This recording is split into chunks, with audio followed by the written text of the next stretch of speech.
Good morning, জয় Jagannath. Welcome back to my channel. আজকে হচ্ছে সোমবার, 19 তারিখ। হ্যাঁ, 19 তারিখ। তো আজকে এখন বাজে সকাল 9টা মতো। আমরা এখন চা খাবো, চা খেয়ে একটু লুচি তরকারি বানাবো, ভোজও খাবে, আমরাও খাবো। এই হচ্ছে ব্যাপার। তো চলো, আজকে মিস্ত্রিরাও আসবে কাজে। তো দেখতে থাকো ব্লগটা, এখন থেকে স্টার্ট করছি, আশা করি ভালো লাগবে। স্মেলটা এখন মাখলাম মুখে একটু।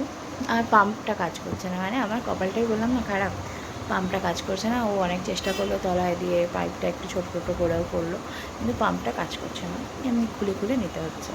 তো চলো, দেখতে থাকো ব্লগটা।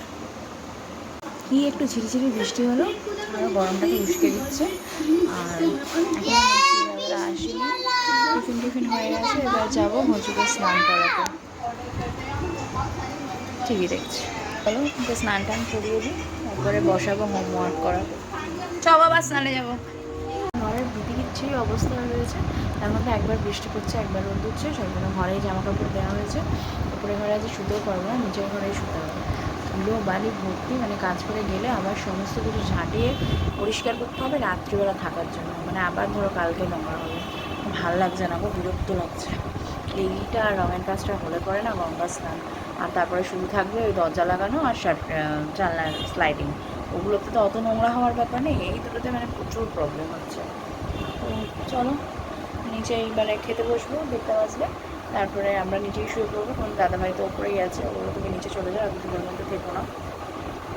মেয়েটাকেও দেখি যদি একটু ঘুম পাড়াতে পারি। নিচের ঘরটা এমনিতেই অনেক ঠান্ডা, যদি ঘুমায়। এসেছি, চা করছি। ছি অবস্থা ঘরের, চাদরটাকে উল্টে করে দিয়েছে। কারণ আজকে তো চাদর পাল্টিয়ে কোনো লাভ নেই, কালকে আবার ওই একই জিনিস হবে। উল্টো করে দিয়েছে চাদরটা। চাটা করে আমার পাম্পটা চালাক, তারপরে এবার নিচে যাবো। এই যে দেখো, ওই ঘরটা এখন বেশ ভালো লাগছে দেখতে। দেখে আমার মাথা খারাপ হয়ে যাচ্ছে। এটা গেলে আমাকে এখন পরিষ্কার করতে হবে।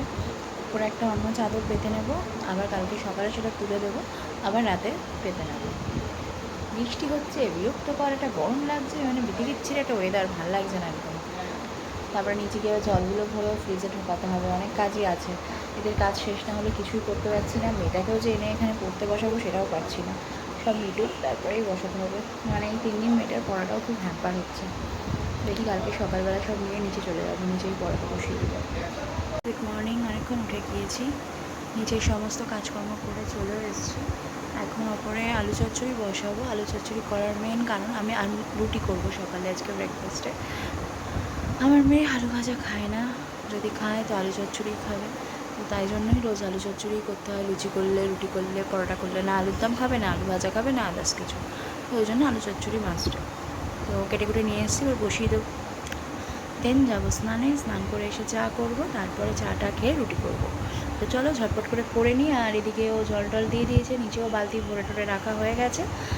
ওরা আসবে বলেছে 10টায়, দিয়ে ওরা এলে পরে তোমাদের দাদাভাই বেরোবে, একটু কাজ আছে। তারপরে তো দেখা যাক আজকে কত দূর হয়। আর ভাল লাগছে না, এত নোংরা হচ্ছে। তাও তো চাদর টাদর দিয়ে দিয়েছি, এখানে জগন্নাথের জায়গাটা পরিষ্কার করে দিয়েছি, আমি নিজেই দেখতে পাচ্ছিলাম না। তো হয়ে গেছে মোটামুটি এগুলো, আবার আজকে নোংরা হবে। আজকে অত শীতেরও আসার কথা আছে, দেখা যাক। তো চলো, দেখতে থাকো ব্লগটা।